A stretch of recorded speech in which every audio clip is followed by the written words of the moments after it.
तो स्वागत करता हूँ एक बार फिर से हमारे YouTube चैनल पे। और आज हम लेकर आए हैं आपके लिए प्रोनाउन का नेक्स्ट टॉपिक। प्रोनाउन में हम लोग पढ़ चुके थे 10 तरह के प्रोनाउन को, जिसमें से हमने पर्सनल और पॉजेसिव और डिमॉन्स्ट्रेटिव प्रोनाउन पढ़ लिया है। आज हम जानेंगे रिलेटिव प्रोनाउन के बारे में। एंड आई होप कि ये सारी बातें आपको समझ में आएगी। तो चलिए स्टार्ट करते हैं। रिलेटिव प्रोनाउन क्या होता है देखते हैं। रिलेटिव प्रोनाउन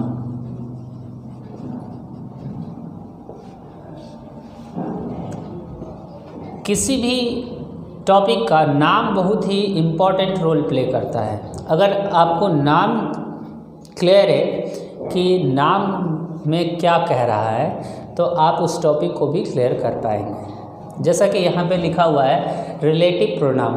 तो रिलेटिव का अर्थ होता है क्या, पता ही होगा। रिलेटिव का अर्थ क्या होता है? संबंध। क्या होता है? संबंधी होता है। ऐसा यहाँ पर होता है संबंधवाचक सर्वनाम। संबंधवाचक सर्वनाम।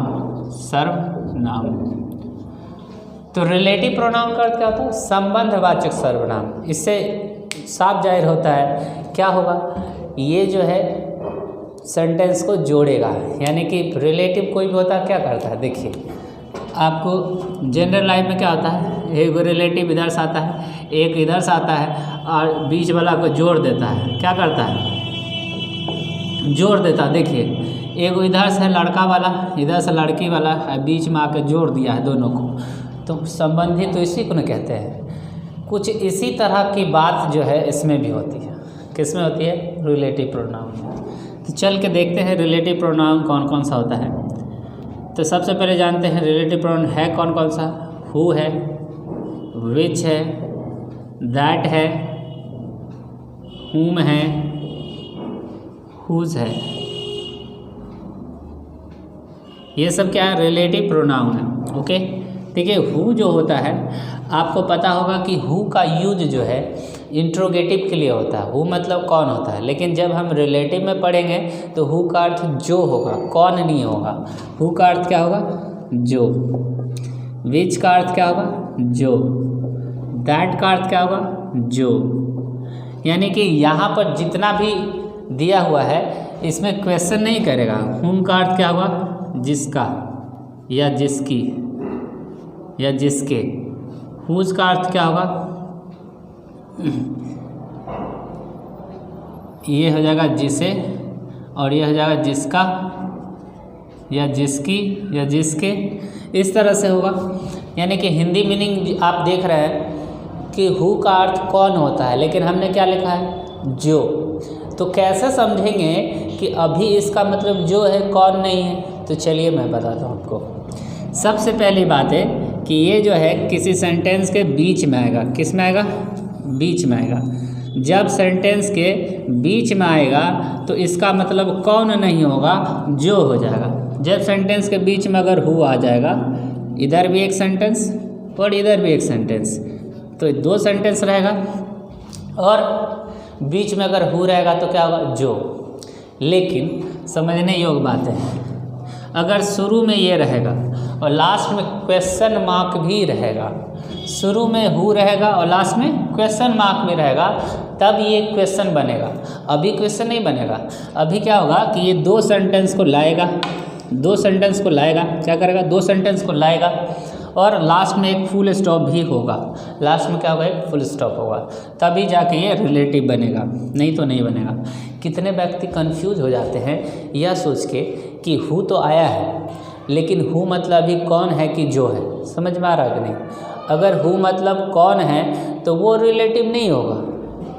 और कैसे पता चलेगा कि अभी हु का अर्थ कौन है? तो लास्ट में एक क्वेश्चन मार्क लगा रहेगा। क्वेश्चन मार्क समझते हो ना? ये वाला चिन्ह, ये वाला, ये क्वेश्चन मार्क हुआ, ये देख लो अच्छे से, ये क्वेश्चन वाला है। तो अगर ऐसा लगा हो तो वो क्या है? वो इंट्रोगेटिव प्रोनाउन है, वो रिलेटिव नहीं है बाबू। चलो अभी देखते हैं, एग्जाम्पल लेकर समझते हैं तो और अच्छे से समझ में आएगा।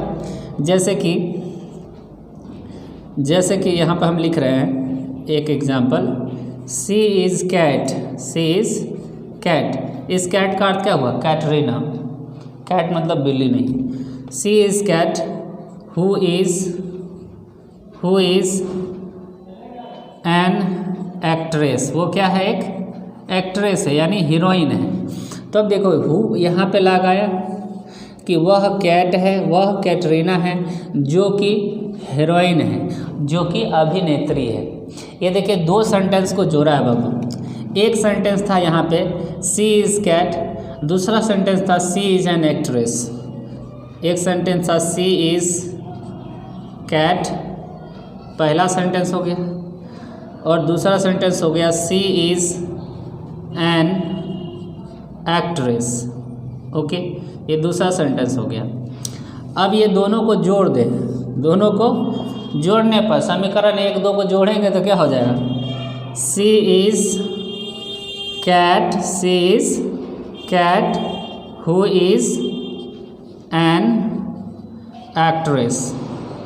देखिए ये दो बार सी आ रहा था, एक सी को हटा दिया उसके जगह हु आ गया, एक सी को हटा दिया उसके जगह क्या आ गया? हु आ गया।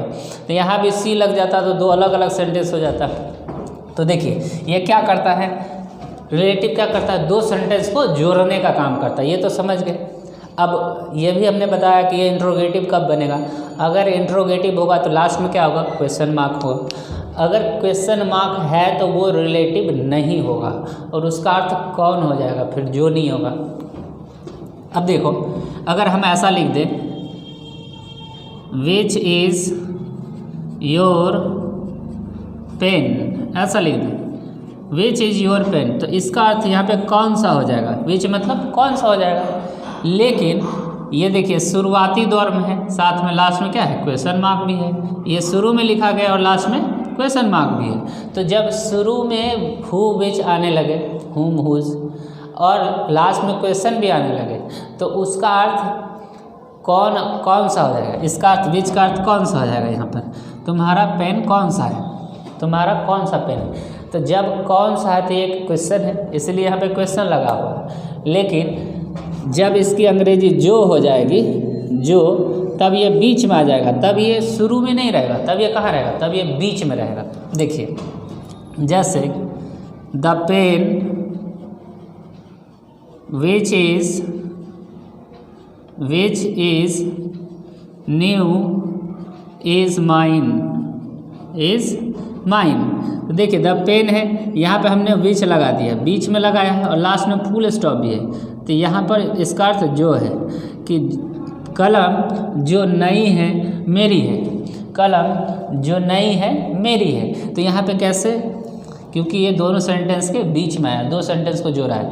एक सेंटेंस है द पेन इज़ माइन, ये एक सेंटेंस है। दूसरा सेंटेंस है the pen is new, the pen is new, which is new है ना। तो विच जो है द पेन को क्या करेगा? ये दूसरा सेंटेंस है। विच क्या करेगा? पेन को हटा देगा, यानी दो बार नाउन को क्या करेगा? हटा देगा। तो यहाँ पे the pen which is new is mine, समझ में आ गया होगा। ये दो सेंटेंस को ऐड करके एक सेंटेंस बनाया है। यानी कि रिलेटिव का काम होता है दो सेंटेंस को जोड़ना। क्या काम होता है? दो सेंटेंस को जोड़ना। अगर आपको जोड़ने आ गया है दो सेंटेंसेस को तो आप रिलेटिव का यूज़ कर सकते हैं। तो रिलेटिव का यूज़ हमेशा दो सेंटेंस को जोड़ने के लिए करते हैं। अब देखिएगा कि इसको कैसे यूज़ करेंगे। तो एक और यहाँ पे सेंटेंस हम लिख रहे हैं the boy who is your friend is absent today. तो देखिए यहाँ पे द बॉय है और यहाँ पे हु लगाया है। तो देखिए ये है रिलेटिव प्रोनाउन, ये तो हमने आपको पहले ही बताया। अभी रिलेटिव प्रोनाउन से पहले आए शब्द को, रिलेटिव प्रोनाउन से पहले आए शब्द को देखिए, रिलेटिव प्रोनाउन से पहले कौन आया? एंटीसीडेंट आया है, द बॉय आया है। रिलेटिव प्रोनाउन से पहले कौन आया है? द बॉय आया है। तो इसको हम कहेंगे एंटीसीडेंट। क्या कहेंगे? एंटीसीडेंट। रिलेटिव प्रोनाउन से पहले आए शब्द को क्या कहते हैं? एंटीसीडेंट कहते हैं। क्या कहते हैं? एंटीसीडेंट, पूर्वगामी। एंटीसीडेंट यानी पूर्वगामी, यानी रिलेटिव प्रोनाउन से पहले आए शब्द को क्या कहेंगे, पूर्वगामी कहेंगे। ओके, तो अब सवाल यह रही कि ये एंटीसीडेंट को जानना क्यों जरूरी है। सोच पा रहे हैं आखिर मैंने एंटीसीडेंट क्यों बताया, तो समझना कि एंटीसीडेंट जान के ही हम इसको यूज कर सकते हैं। देखिए एंटीसीडेंट जैसा होगा वैसा ही हम रिलेटिव लगाएंगे, यानी कि हु का यूज लिविंग थिंग के लिए करते हैं, एसबी के लिए, यानी कोई समबडी के लिए, कोई लिविंग थिंग यानी सजीव है तो उसके लिए हु का यूज करेंगे, और विच का यूज नॉन लिविंग थिंग के लिए करेंगे, यानी एस टी एच का अर्थ हुआ समथिंग, किसी चीज़ के लिए, और दैट का यूज जो है बोथ है, यानी दोनों के लिए करेंगे, दैट का यूज दोनों के लिए करेंगे। कैसे करेंगे वो हम बताएंगे आपको। ये बात समझ में आ गई कि नहीं।